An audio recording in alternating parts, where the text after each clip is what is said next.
Sully on the beat, wait.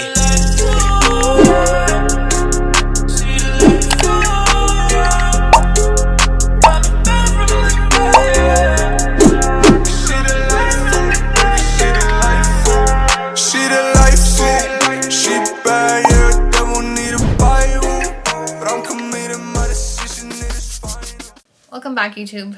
It's been about a month since the chain of events have transpired with Walter, and I felt the need to make one last video to address everything that's been transpired since, give you guys an update where we're at, me and the kids, and give you guys a timeline of everything that has occurred. And I debated on making this video because a large part of me just wants to move on and leave everything behind and perhaps even act like nothing happened or brush it under the rug. Just go back to creating content, doing my raffles, living my life, traveling, and continuing with everything that I had already going for me before Walter came back into my life.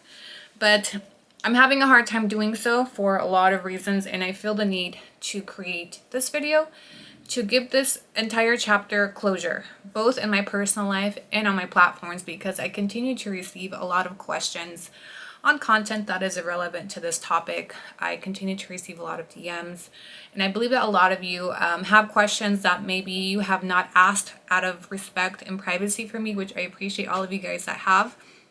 There are a lot of you that I have blocked that are probably watching this video through fake accounts because I have blocked you due to not respecting my privacy or something that I have asked as I deal through this really difficult time between, me and my kids. So I am going to be addressing a lot of things that have transpired over social media. I wanted to give things time to play out as well, so that some of the behavior could speak for itself, and you guys can make your own conclusions. Now, I'm not here to give you this video for chisme or for you guys to pick your sides. I'm here to just give you guys, to fill in the gaps to some of the story that I have been sharing with you guys for about almost 2 years through my social media platforms. Walter is a very small part of my story, a very small part, but it seems to be a part that has gathered a lot of interest because a lot of you relate to this particular part of my story, whether it's the domestic violence, the emotional abuse, being cheated on while pregnant, the immigration status. A lot of you were intrigued through the history of my relationship with him and Michelle and how everything transpired into my deportation. We have made several videos through this series that you guys can go back and watch if you haven't. Those of you that have already watched them will be able to piece some of this together.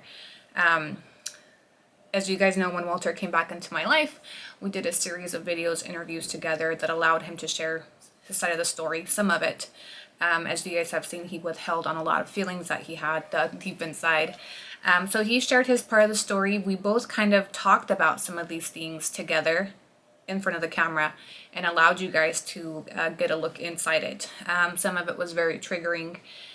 Some of it did help some of my healing process. Some of it didn't, but we're here now. I have been very discouraged. I've learned a lot about domestic violence through this last month and what people that go through domestic violence face when they try to speak up or share what's happened to them. And I first need to address some of these rumors that have been put out there by Walter, aka my abuser. And I know that it really bothers him when I refer to him as my abuser, but it has been empowering to me to refer to him as such because he has spent a month trying to discredit the fact that I was a victim of domestic violence at his hands. And he has gone on a month-long spurge of trying to justify and excuse and blame me for virtually every decision that he's made in his life, both good and bad. Not a lot of good, actually. So one of the first things that I'm going to start this video out with, and you guys know that when I tell you guys these stories and when I share, the history, whether it was with Michelle or Julia or Walter, I come prepared with receipts. I'm not somebody that just gets in front of the camera and says, she did this to me, he did this to me. I always come equipped with receipts, so there will be a lot of court filings, a lot of police reports, a lot of text messages in this video. And part of the reason why I haven't filmed this video is because it was very triggering to go through years of text messages and emails and court filings to piece this story together for you guys, to this ending. And a lot of this is irrelevant to the situation that happened a month ago, but Walter has gone down, memory lane and manipulated a lot of things to bash my platforms. This is not the first attack on my platforms, and it won't be the last. But I do feel a need to speak on some of this because this is coming from somebody that was sleeping next to me at some point. So I think too many people have given it credibility. Or not too many, but some people have given it credibility. I have been affected by this inside and out. My kids have been affected by this, and my family has been affected by his behavior. So I do feel the need to get on here and give you guys an actual, accurate, factual timeline with court receipts, with admissions, etc. The first thing that I'm going to start out with is a domestic violence incident that happened a month ago between Walter and I. When I first spoke on this, I was the first one to share this. And some of what has happened after I shared it has definitely made me question, maybe I shouldn't have shared it, maybe I should have kept quiet. But I know that that is part of the control tactic and the abuse that some of these perpetrators, you know, send out to us to make us question ourselves, to make us silent and to shut up for exposing their abuse, really. When I first shared this, I made a video and I gave you guys my side of the story. And I also shared a small video clip of the security camera footage that was captured, just the audio from my downstairs camera. And so when I first shared the video that I made, it was about an hour long, sharing what had happened to me, what I experienced, etc. I immediately was attacked by him through social media platforms with his version of events that quickly turned from his version of events to attacking me and my family, my children, my livelihood, everything. And he began to discredit. He began to make people believe that I have lied about everything, that none of this happened, that I'm exaggerating, and that I have a documented history of lying about domestic violence abuse. And so I'm here to show you what's actually happened, and I'm here to show you what the actual history is between me and this man. So after I shared my video on YouTube, and I dealt with a lot of criticism for making it available only to my paid subscribers, which I did initially, because I was very vulnerable when I shared that, and I didn't want to open it up to the trolls. Well, a lot of people subscribed anyway, including the trolls. They got their hands on it. And they began picking it apart, and he began initially with this narrative that he did what he did because I had cheated on him. And some people were not okay with that justification, and so when that didn't work, he then put out a narrative that I had hit him first. I feel like it's just so much different when you both fuck up in a situation like that. Like how she didn't keep her hands off me either. She swung on me. I know it's not right. Yes, it matters, but I didn't swing on her. I not once punched her. I not once hit her. Like, I didn't even fucking squeeze to hurt her like that, to strangle her. It wasn't like that. It was just more of a thing to just show fucking, you know, like dominance. I don't fucking know what you want to call it, but I wasn't even like that, man. And I know I fucked up. I should have never done that. I should have never even fucking touched her.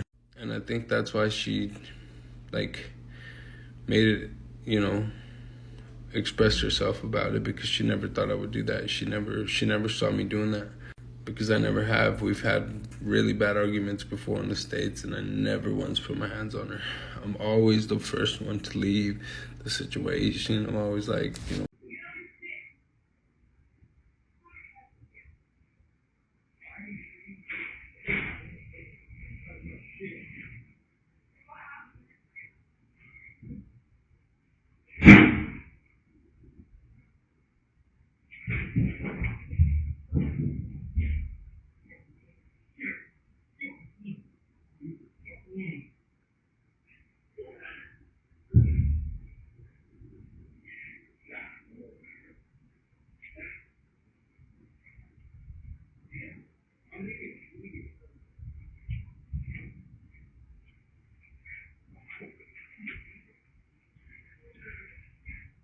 And a lot of people then began to think, okay, well, maybe she deserved it, right? So I then shared a small clip from the audio of my security camera where you can pick up the audio of what happened, and you can hear the way that he grabbed me. You can hear that he put his entire force onto my neck, and you see me running out. It was a very short clip, which I thought at the time that's all that I would need for people to believe me.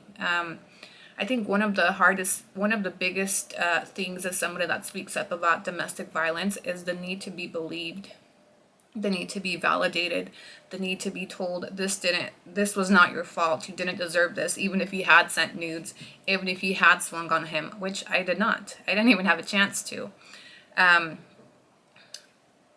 So the need to be, as somebody that has gone through, has experienced domestic abuse, I felt a need to be believed.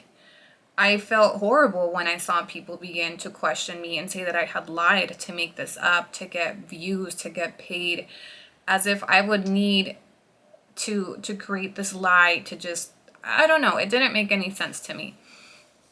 So I have a copy of my medical record when I reported the abuse to the police. As you guys know, I'm also going to talk about the experience I've had out here in Mexico as a domestic violence victim and trying to get the help of the courts. But I reported this immediately to the police the night of, and the next day I went down to the women's center that handles these cases.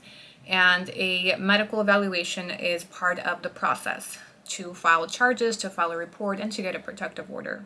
I'm going to share my medical record with you guys, which details the extent of my injuries at the hands of this man that has been discredited for the past month, where I have a lot of people have been in my DMs and my comments due to the content that has been creating, referring to me as Amber Heard, saying that I used a bruising kit to show the picture of the bruise on my neck the next day. So this medical report was conducted by a medical professional that works for the Women's Center. She's accredited, she's licensed, and in this report, she lists the extent of my injuries, which is bruising on both sides of my neck, muscular contractions on my back, and swelling in my tummy. As you guys know, I was 3 months post-op from a major surgery when he did what he did. After I filed the police report and I obtained my medical evaluation and I began the process of filing charges on him for what happened that night, he immediately resorted to social media. You guys have seen some of what he said. But while he was doing this on social media, his narrative began with, well, first, I shared in my video that when he left, he stole belongings from me. He stole money. He stole the vehicle that he claims belonged to him. And despite him taking all of those things, I did not ask for any of them back. I did not care for any materialistic things. Although in the past, when we fought and when I tried to break up with him, yes, I always told him, like, this is mine, don't take this. We would fight over materialistic things. The camera, the Jeep was a big thing that we fought about because he claimed it was his, I claimed it was mine. So let me give you guys a little version of a quick story time on the Jeep, right? He got to Mexico with $1,200. He claims he came for the children, which I will later show you that's not factual. But he came here with $1,200, and I took him in immediately. He didn't have a plan. He didn't have anywhere to go. So he came. We had a lot of unresolved issues. And he was staying here right off the bat. He never stayed down the street like we told you guys because I was embarrassed. I didn't want him to be attacked for being a mantenido, right? So because he stayed here and I took care of all of his expenses, I encouraged him to take that money, put it in the safe, and save it for a car. Now, if I hadn't done that, those $1,200 would have been spent on his living arrangements, shelter, food, water, all of the things of clothing that I had covered for him as soon as he arrived. When it came time to find a vehicle, we realized we needed a vehicle because the primary reason for him getting a vehicle and me helping him with it was so he could get the kids to and from school to help me. So we began looking. We found the Jeep finally. The Jeep was $5,000, so we took his $1,200. I put in the rest, and we bought the Jeep. Now, once we bought the Jeep, there was a lot of maintenance. I was providing everything. Walter never worked. He never put in financially because he wasn't working, but he was helping me with other things. So I took care of the Jeep. I took care of all the maintenance, and it was a very expensive car to have.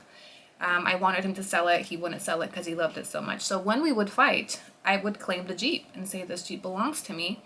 I can sell it to get the money back, or give me you can buy it off of me, but I don't want it in payments. I want my money up front because I need the money for other things.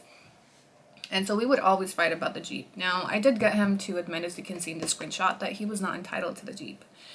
He knew deep in his heart, despite what he may tell everybody else, that he was not entitled to it, that I had paid the majority of it, that without me, he would not have been able to purchase this Jeep. And if he had left me the Jeep, it would have facilitated the guys at the house going to get material in the Jeep so that I didn't have to go, because I was doing a lot of other things with the kids, work. And he knew that, but he took it because he said, I'm going to live in it. He selfishly knew he was taking it, and it was not rightfully his. The camera, the drone, all of those things, I never gifted those to him. In fact, one of our past fights, it was made clear that that camera belonged to me, but I was letting him use it for pictures. We actually had a fight about it, how, I took it back, this and that. But initially, this camera was purchased for my vlogs. Once we purchased it and we saw that it was more for photography, he kind of took it over because it would time out at every 30-minute interval. And so, but the camera was very much still mine. The tripod was mine. It was all equipment that I had bought from my vlogs. The drone was a drone that was broken in Michoacan, that it took me 9 months to get it fixed, and I literally had just gotten it fixed. And I put it on his nightstand at the time because it's right next to the closet where I put the rest of my vlogging equipment. And we never had a conversation about the drone, that it was his or that it was for him. I was actually planning to sell the drone, the second drone, so that I could use that money to pay the guys that week. The camera, so he knew all these things were not his. He took anything of value that night that was within reach, things that were not his. Camera, drone, the paperwork to the Jeep. The paperwork to the Jeep was actually filed in my filing cabinet. He went through all my things, pulled out. Like, he did it very calculated. So anyway, after we broke up, I shared that in the vlog, right? That he had stolen from me. And he went on to tell you guys that he was trying adamantly to return my things and that I was just trying to leave him with nothing. But mind you, I never asked for anything back. Once he left, I told myself, I will take the materialistic L. I never want to see or hear from him again. I don't want to be in his presence. I don't feel safe around him. I don't want to meet up with him for any of these things. It is what it is. So he begins with texting me, initially, a few days after he begins his social media tangent, he texts me, what do you want so we can end this and let it be? I don't want to go toe-to-toe with you like this. You're evil. I can't live like this.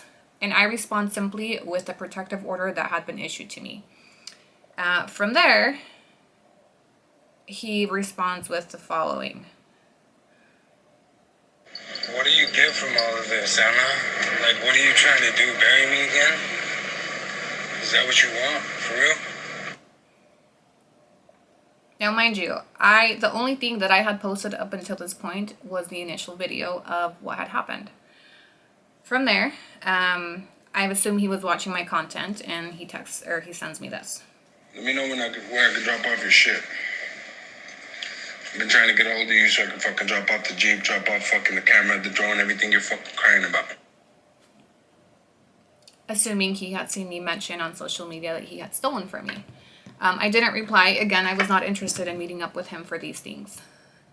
From there, he got wind of the money. I had just wired him 10,000 pesos to pay the guys, which he didn't do.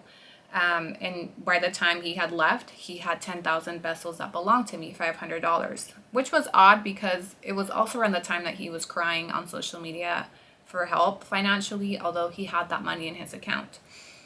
He then texts me and says, send me your card info to send you back that money. I'm going to leave the Jeep somewhere so you could pick it up with all of your things inside. Thank you for what you did to help me with. I'm sorry everything blew up like this. Blah, blah, blah, blah, blah. And take care of those gorgeous babies. Now, this is the only text message where he ever referred to the babies, asked for them. And from what I got in this text message is that he was saying goodbye. At the same time that he's posting this, or sending this to me, is he's posting to social media that all the stuff. I mean, you guys have watched it, that I was keeping the kids from him, that I'm a fraud, that I'm a liar, all of those things. So I was like, how does he expect, this doesn't translate to what's on social media right now, right? So then, that same day, after I don't respond, he texts me this. I'm trying to be cool with you. I'm trying to end things from the right, like how we should have just done this since the beginning. I feel like shit, Anna, I don't want to ruin your life. I don't want to ruin you. I came out here for my kids, and honestly, I feel like I wanted to make you happy. I really tried. I I just don't think you're ready for a relationship, and that's okay. We have our differences, you know, whatever. Like, I don't want to argue. I really felt like I love you. Your car just broke down in Vallarta. I just left it there. Your drone's there, your camera's there, everything's in there. Let me know if you want me to pick it up and fix it, or what the fuck you want to do. So when I got that text message, the Jeep is broken down. I dropped it off. It's there with all your stuff. Right away, I was like, well, I'm not, I felt like it's a trap. He wants me just to reply and meet up with him. And so I sent someone to find the Jeep. I know PV like the back of my hand. So when he texted me that, at the same time, I was getting tons of messages for a while from people. Look, this is what's happening. His Jeep broke down. So somebody sent me a picture of the Jeep broken down. And I recognized the building behind it. And so I sent someone to the Jeep to see if what he claimed was true. If my stuff was in it, I wanted to retrieve it. So I sent someone, like you guys heard, he said, your drone's in there. I sent someone within 35 minutes of that text message to go look in the Jeep. And they found the Jeep. Here is a video recording. They looked through it. None of my belongings were in it, as he claimed. Pues está sola. Y el vidrio, si te fijas, está medio un poquito abierto. Y ese también está un poquito abierto. Pero no hay nadie adentro. Mira, es todo lo que hay.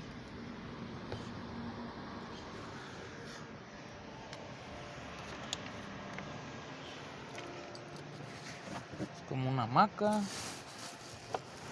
No, cámaras no hay, El vinil. Hay un vinil. Y nada más. So that happened, and it gave me the chills. It gave me the chills when I got that video, and they're like, your stuff wasn't in it. So I said, why would he say that my stuff was in it if it's not in it? So I started to feel like he's trying everything he can for me to meet up with him. And now this was my opportunity to tow the Jeep, because I knew where it was. I had identified where it was, and I could have easily towed it back to my house. I could have towed it anywhere. If his narrative that I want to leave him with nothing and just fuck him was true, I would have towed the Jeep that day.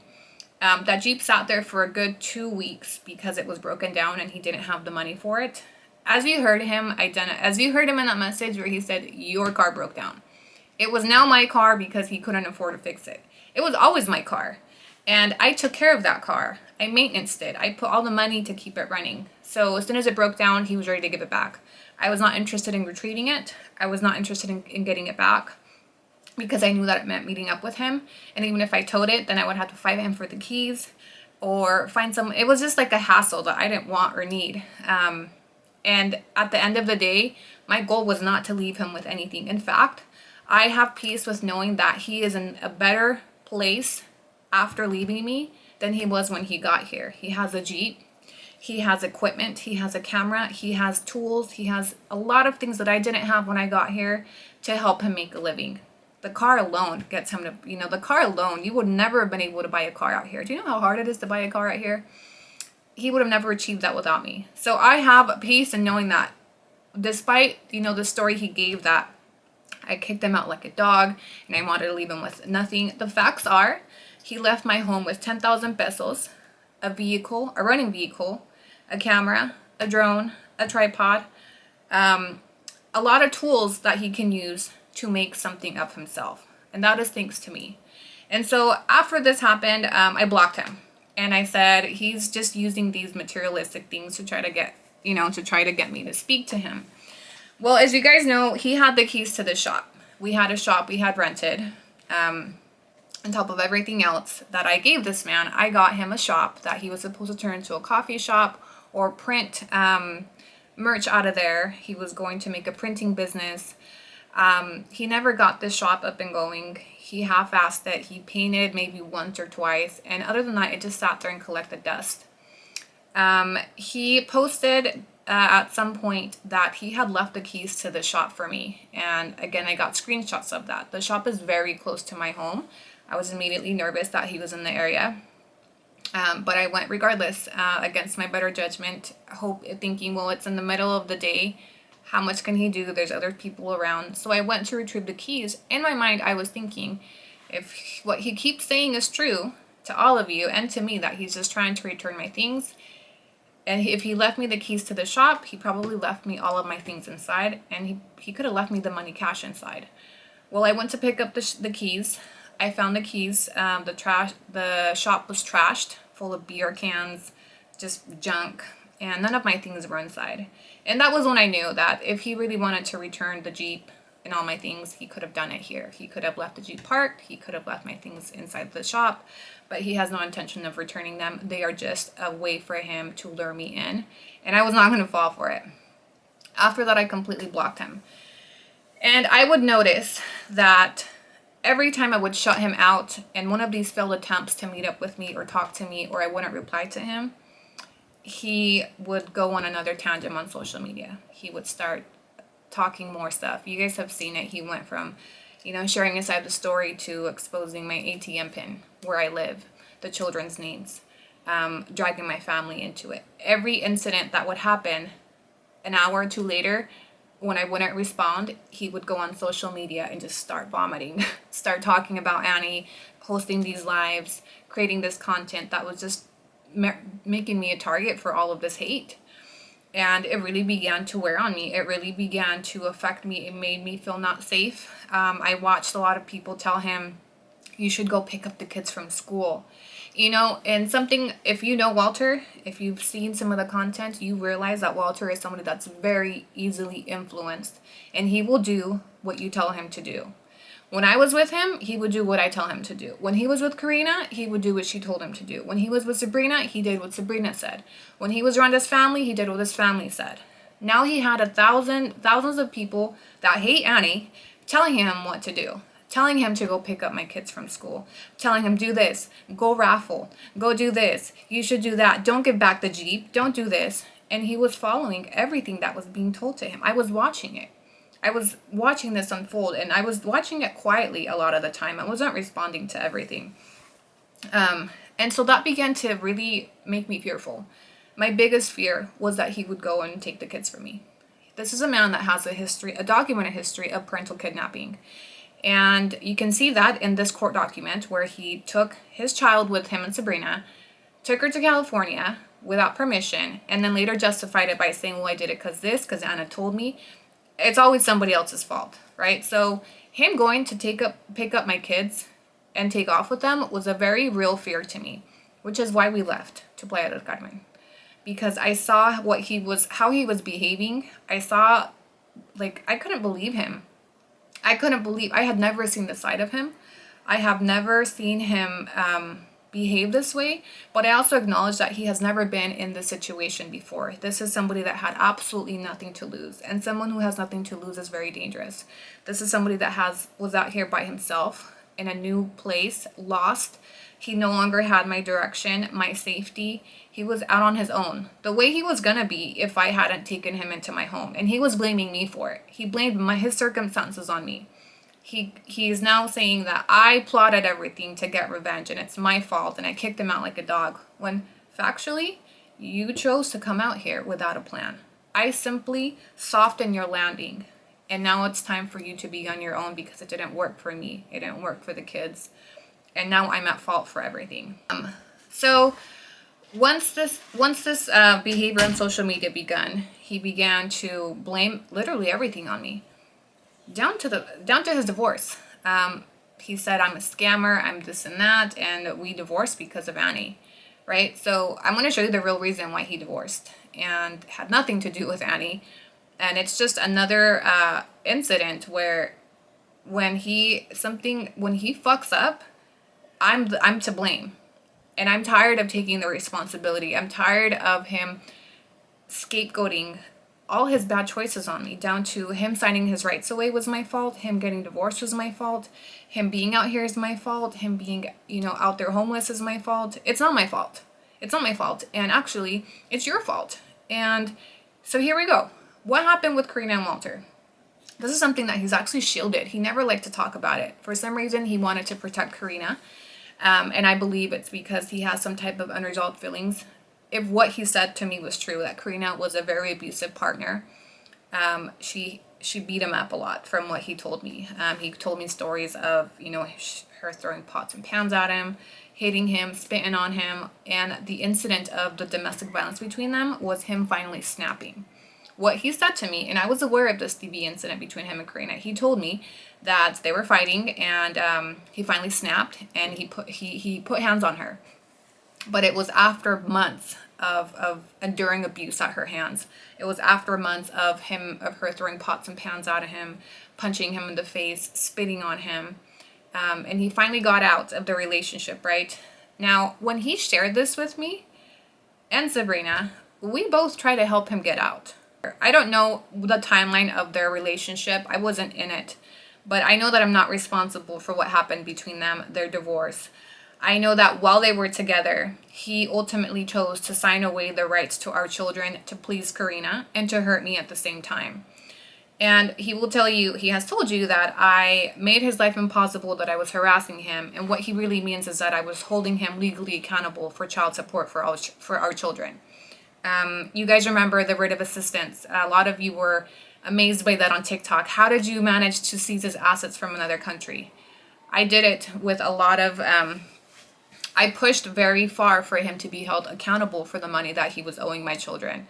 And yes, they went to his house, they went to his mother's, and they went to Karina's. So yes, his failure to pay child support affected everything in his life, but he blamed me for it. The fact that I was asking for it and holding him accountable meant that I was harassing him and not allowing him to live a peaceful life.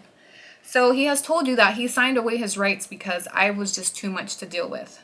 When in actuality, he signed away his rights to hurt me, as he states in this text message, and to please his partner Karina, as he states in this text message. None of those reasons have anything to do with me. In fact, I always considered myself a pretty reasonable co-parent. That despite all of this, before he signed his rights away, I counter-offered, and I said, I will forgive all of your child support. If you will begin paying from here on out, we will forget arrears. He declined. He insisted on signing over his parental rights.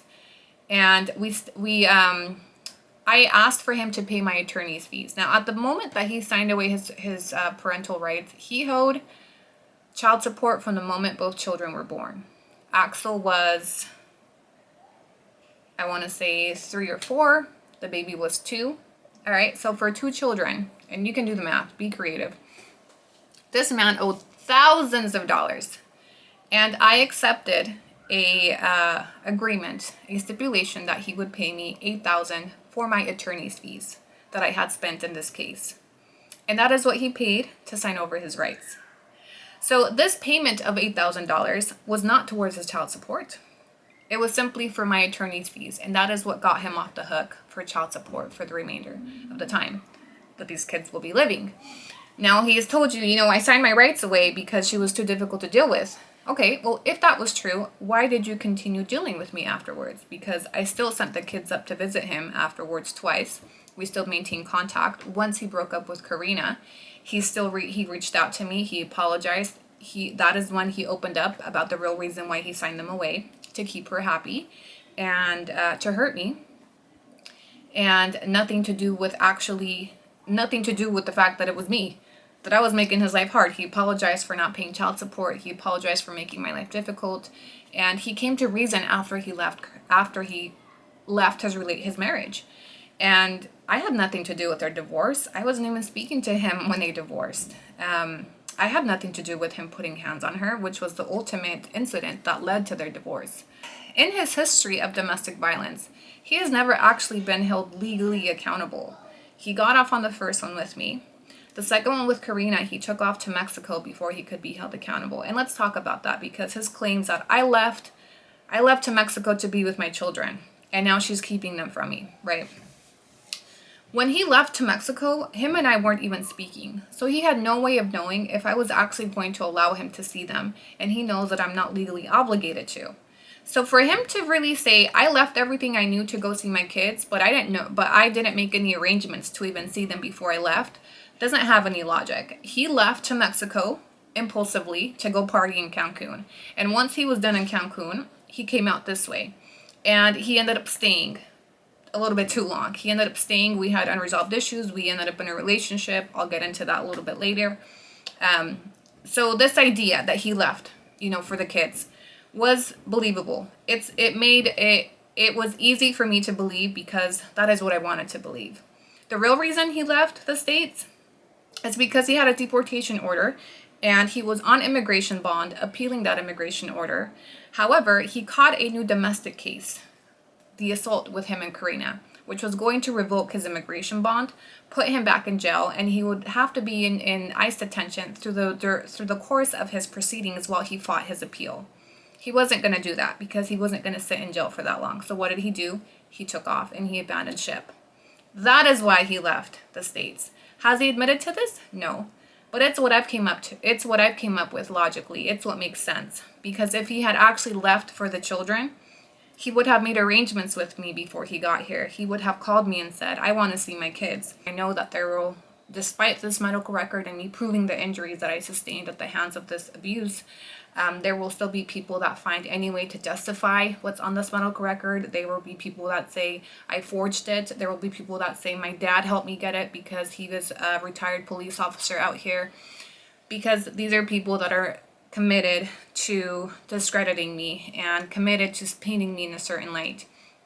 All of the people that are on his platform supporting him are the same people that used to taunt both of us when we were together. I recognize a lot of the usernames from people that used to troll me back in the day on TikTok.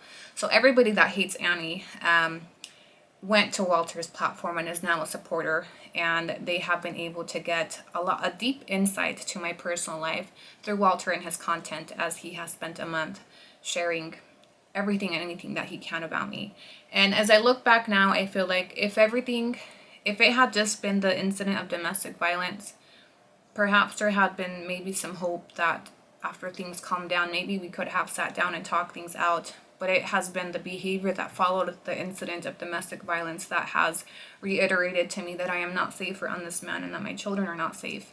We had a lot of issues. You guys have seen some of it. Supposedly I was cheating. Supposedly it was OnlyFans. It's really irrelevant what led to me feeling the need to leave the relationship. And I could spend another video detailing and showing why I chose to leave, why I was checked out, why this man was not for me and my kids. But it's really irrelevant because it doesn't justify the way that he chose to exit the relationship, which is abusing me physically. And from that has followed a lot of emotional and mental abuse. You know, for a moment, I'm going to entertain his version of events that I had hit him, although I didn't even have a chance to react. It happened so quickly. If I had swung on him, he initiated the violence first. He swung first. He swung right next to my head. The TV was right behind me. So when he swung, I flinched and he hit. I mean, I felt the woof, you know. And immediately after that, he grabbed me by my neck. He spent, you know, a month telling you guys it wasn't that bad. It was exaggerated. I just grabbed her to like put her, you know, so she would stop swinging at me. But breaking this down, he even made a comment that I'm sorry that I met force with force. No, you initiated the force. You initiated the violence. You initiated the abuse. So even if I had swung, I was in my very right to protect myself. But I didn't. And I wish I had. I wish I could sit here and tell you, yes, I defended myself. Yes, I swung back at him. But that's not the story I can tell today. What happened that night, and he details it in this video, how he saw the fear in my eyes, is somebody that was completely broken. He broke my spirit. I did not have any fight in me. I was scared. And I'm not someone that fought back. I'm somebody that ran out, and I left my children inside this home with him. I wish I could tell you that I swung back at him and that I gave him hell and that I fought him bravely, but I didn't. I was afraid of him, and I left my children inside this house with him. It would not justify you straddling me and choking me out to assert your dominance, as you stated to social media. It would not justify a healthy man doesn't need to assert physical dominance. A healthy man would walk out of here and say, this bitch is crazy, and then you can blame it on me and say I'm the aggressor. But the violence began from his end that night, and it ended from his end that night. I'm not a violent person. I am not someone that gets in your face. I am not someone that swings. I am someone that does talk shit, definitely, and that was a night where we were both arguing and going back and forth, and I kept trying to escape. He forgot to mention that I locked myself in the room twice with the children. He forgot to mention that he went and got the key and forced me out of the kids' bedroom. He forgot to mention a lot of things and only mentioned, the things that would justify him choking me out. For a month, I have dealt with seeing my experience be ridiculed on his platforms, joked about, laughed about, saying how I like being choked during sex, what's the difference now? All the jokes that he has made to cover this up and for people to laugh it off with him and to justify it with him has been difficult, has made me question myself and ask, maybe I shouldn't have shared it. Maybe I should have just let him leave. And you know what? Why I shared it? Because it held me accountable and it made it so I couldn't go back. And if I had not shared it, him and I would still be together and we would still be doing rounds and the next fight would have been worse. Now, I'm going to next get into his history of domestic violence. He tried to discredit this time, by saying, well, I did it because of this. The incident that we had in the States, he is now telling y'all that I lied about it and that I'm just somebody that lies about being hit. So I'm going to show you the actual records of what happened in the States and how every incident has escalated and how it has escalated since. So he has told social media platforms that I lied about him hitting me in the States and that it got dismissed because I'm a liar and that I'm now doing the same thing and just lying and I've made all of this up. Our first incident, and we've actually made a video about this where we talked about these events. And in the States, he was charged with domestic violence because he punched a picture frame on the wall while I was pregnant and Axel was in the room. It was very similar to what happened here, but on a lesser scale. We were arguing. I don't even remember what we argued about. He got angry. He had been drinking. He punched the picture frame and he took off.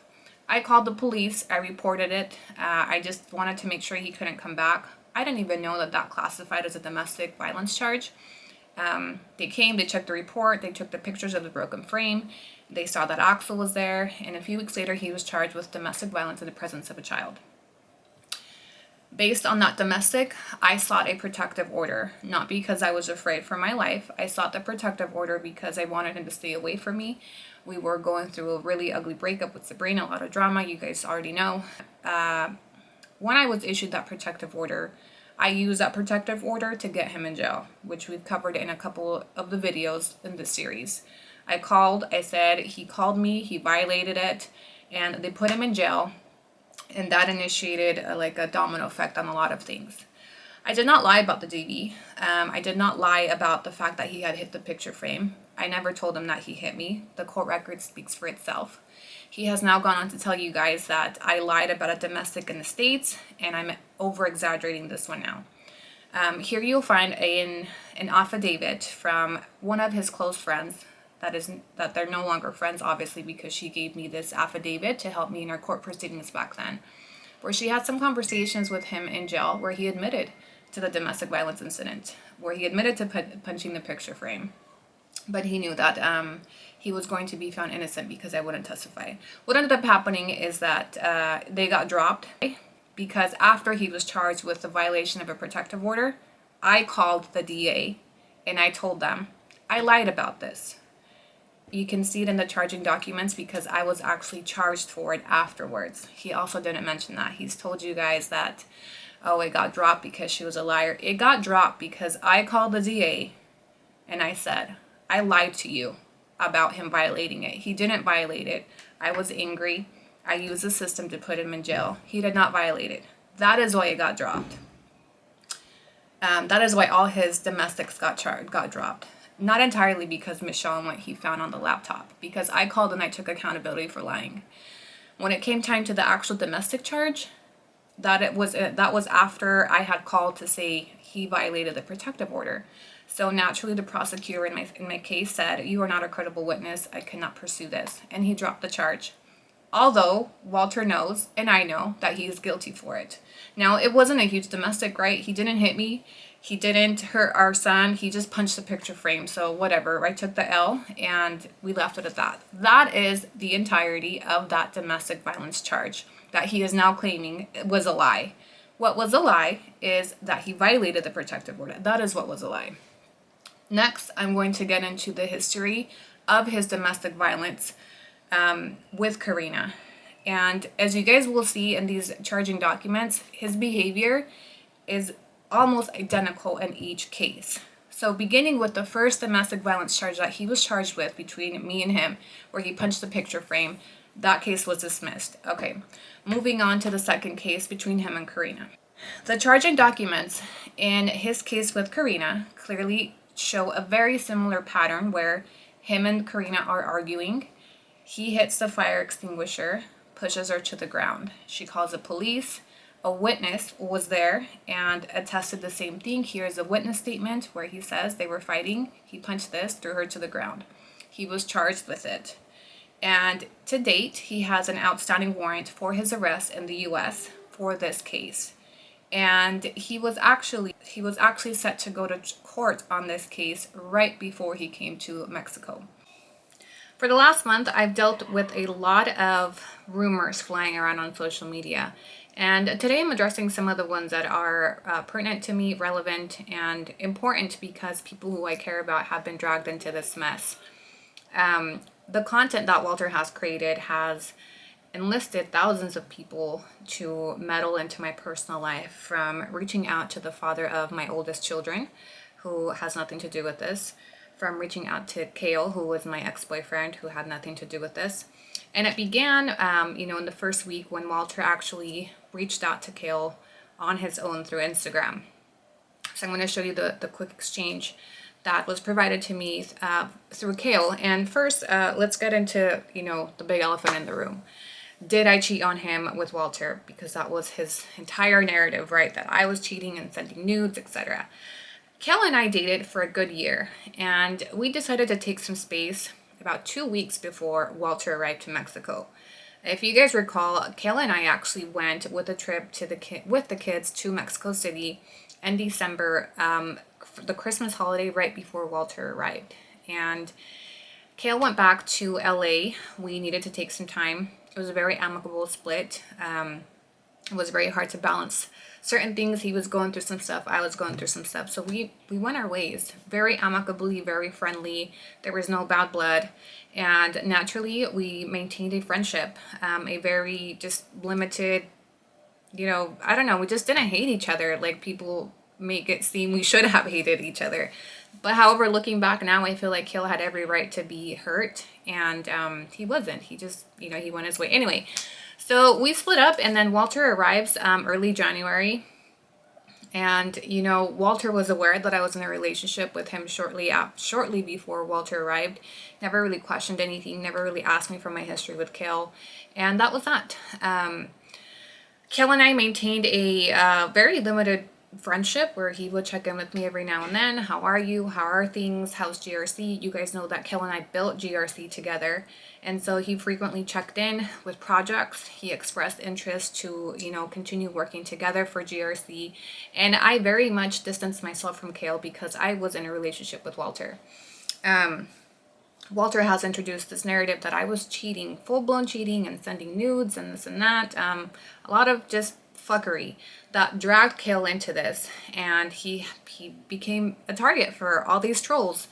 I have seen really disturbing things about Kale, accusations towards Kale that are baseless and foundless, but have been born through Walter's content. So here is the first clip of when Walter reached out to Kale.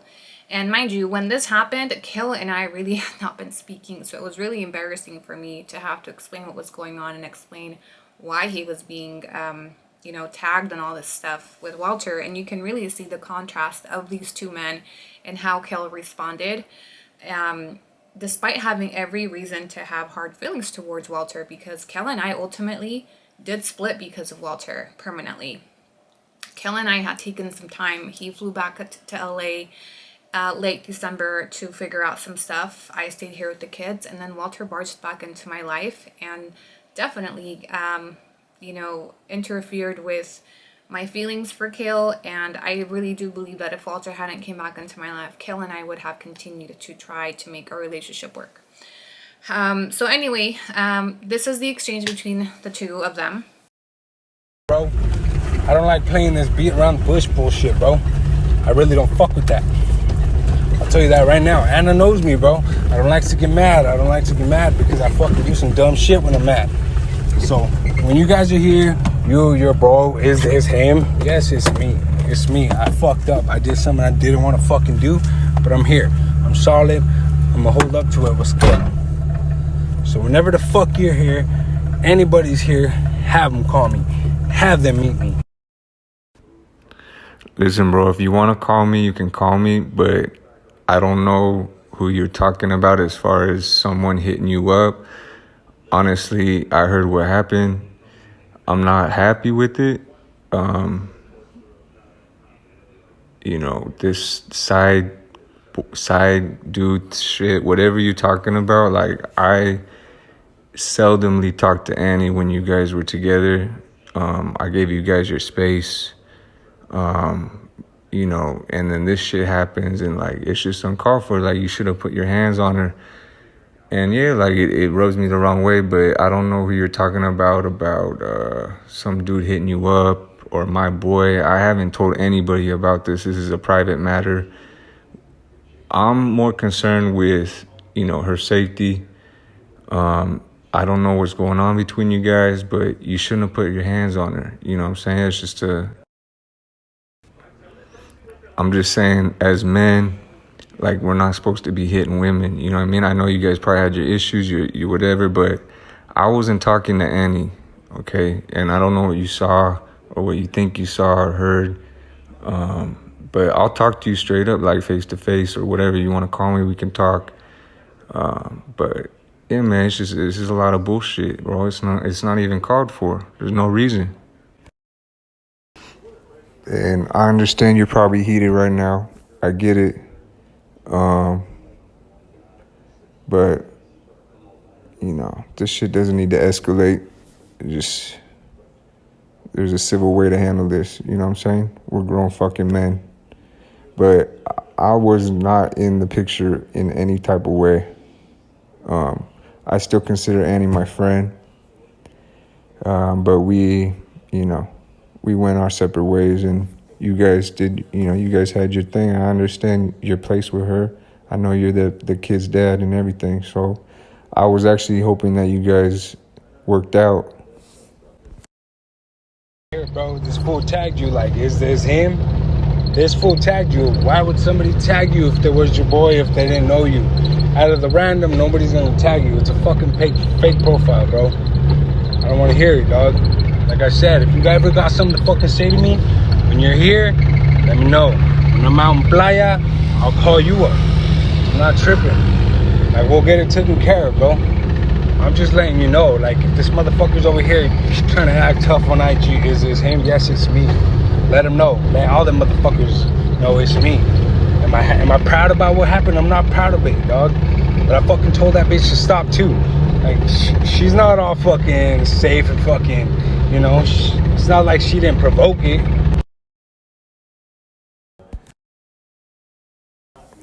And I would say just, you know, take some time, cool down.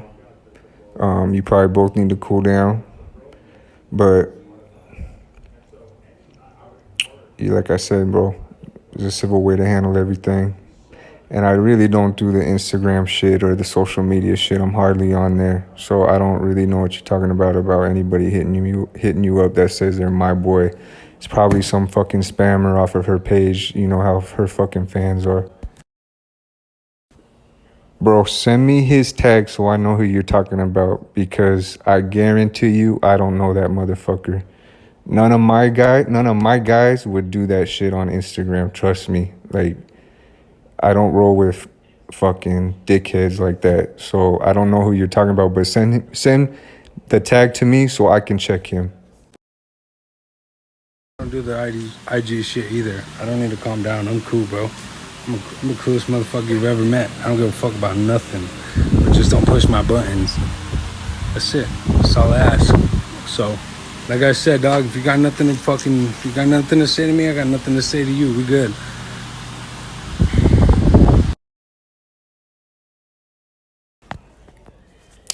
And secondly, I can't say this, is that she was loyal to you, bro, because we've never had inappropriate conversations, you know. I would check in once in a while because, bro, I lived with her. I lived with your kids. I cared about them, you know what I mean? Genuinely. So, yeah, I'm going to hit her up and check in, but it's not me. It's not disrespect, bro. It never was.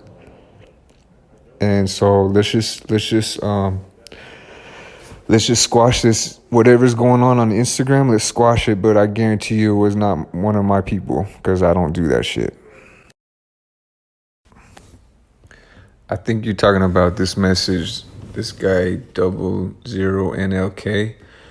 I think you just misunderstood, bro, because it looks like he's asking you if I'm,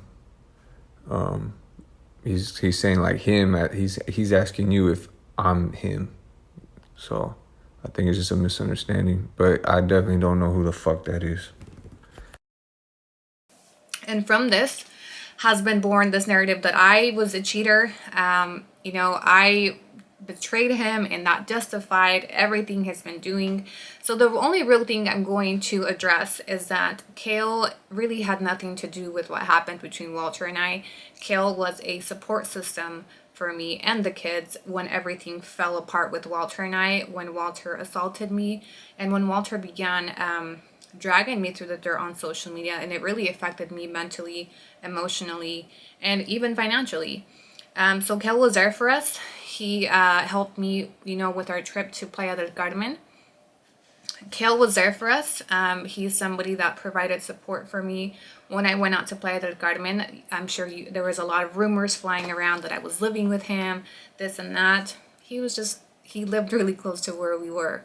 And naturally, the kids had spent time with him prior. They were excited to see him. So we spent a lot of time together working. He helped me with the kids and as friends. And if Kale and I decide to pursue our relationship or pick up our relationship, I am free to do that without the abuse of thousands of people from his platform. Seeing him dragged into this mess has been really sad to me, because Kale is such a calm, well put together person, very drama free, and he has just been dragged by Walter. Walter lashed out of bitterness, jealousy, and whatever scenarios he created in his mind regarding Kale. Kale was always respectful of my relationship with Walter. He encouraged it, and he gave me the space to figure out my family, my feelings, and my trauma, because Kale knew from the beginning, you know, what I had been through, and that I still had I carried a lot of crap when it came to Walter. And I think he allowed me space very gracefully, and I really admire him for that. I think he had every reason to behave like Walter behaved, but he didn't. He just gave me my space and went on about his way.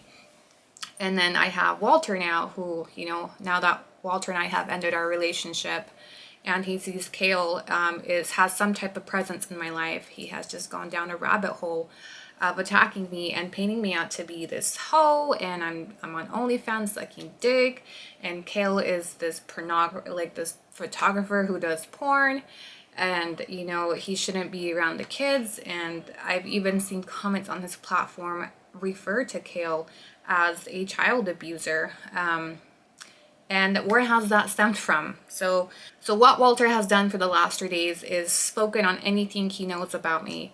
He has answered any question that people have asked, from my family, my body, our intimacy, my mental health issues, my motherhood. He has divulged information about my children. He has talked shit on my children. He has talked shit on my son who broke his arm.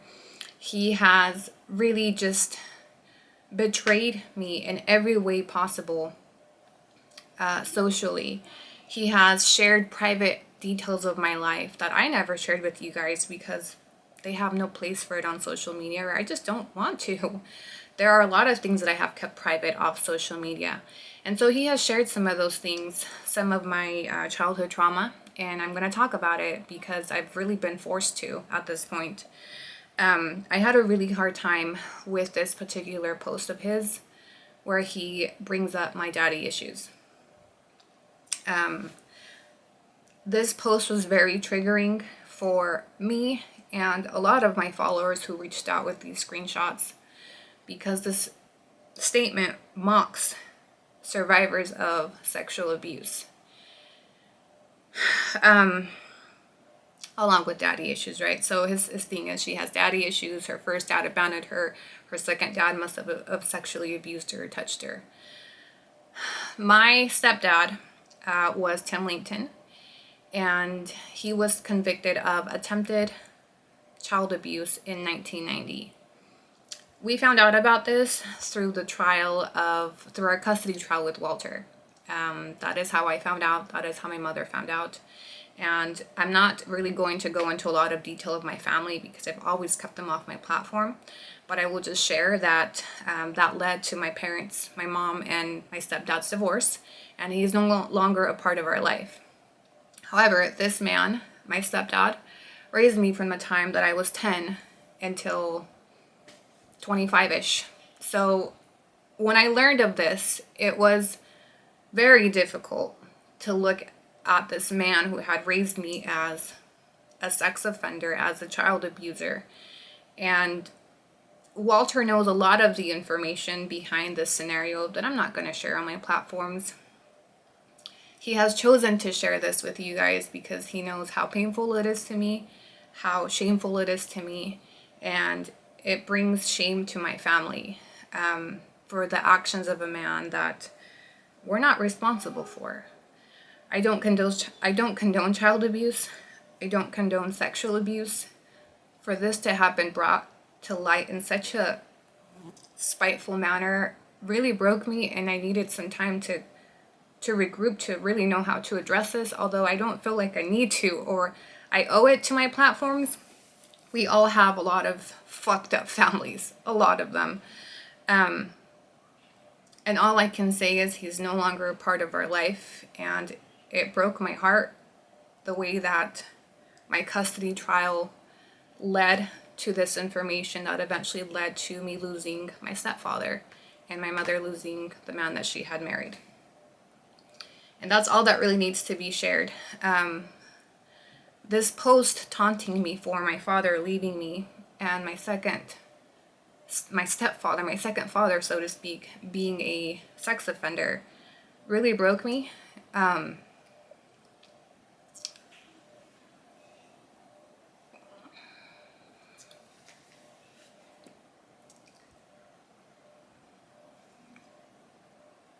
I don't have control of the way that the men in my life have treated me or the choices that they have made, from my father, my biological father, abandoning me, or my stepfather being convicted of sex crimes in 1990 when I was born. The fact that this has been brought to the platforms and as a way to mock me and ridicule me and have people question my motherhood has completely broken me mentally, emotionally, and it's broken me down spiritually to a point. And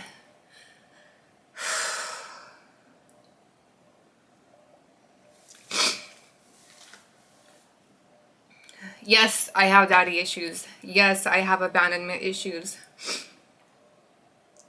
I was sexually abused at the age of 13, not by my stepfather. And I never shared that with Walter. I've never shared that with anybody. I don't really like to talk about it. I don't want to be a voice for it. It's something that I have left in the ugliest, smallest corner of my closet. So when he mocked me for it, you know, your daddy must have touched you. You not only mocked me, but you mocked every other child that has had a father abuse them, sexually or emotionally. And a lot of my followers were triggered and they reached out, and I remember I was on live. I was doing a raffle and I had to pause it because I couldn't hold my shit together that he was doing this to me. And it all pushed to the same, his content he kept, you know, making to force me to reach out to him and ask him to stop. If you guys have seen it, you know what I'm talking about. Every time he would do something, I interpret it as he's doing as much as he can so that I have to call him and cry to him and beg him to please stop. Please stop talking about me. Please stop talking about my family. It was a way to silence my abuse. It was a way to silence my voice. It was a way to silence me from sharing the abuse that I had endured at the hands of him.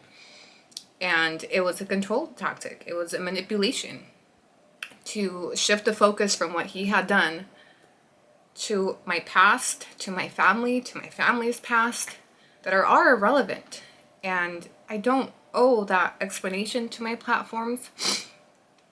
Unfortunately, I was forced to, because there's so many questions. I get questions on my lives, on my content, about my stepdad, about the father of my children was contacted by one of his followers with this narrative that I let my kids live with a child abuser, and that my boyfriend lives with me and he creates porn around them, and I took him out of school. All things that are lies that are creating or attempting to create problems in my life, because I will not speak to Walter. And so I like I said, I didn't want to. I've never really spoken about my family. I don't really speak about Bryce. Why? Because I don't want them flooded with DMs. Walter also shared stuff about my sister. My sister was flooded in her, you know, in her social media accounts. This man has played every card that he can for me to react, for me to call him, for me to fight back. And I haven't.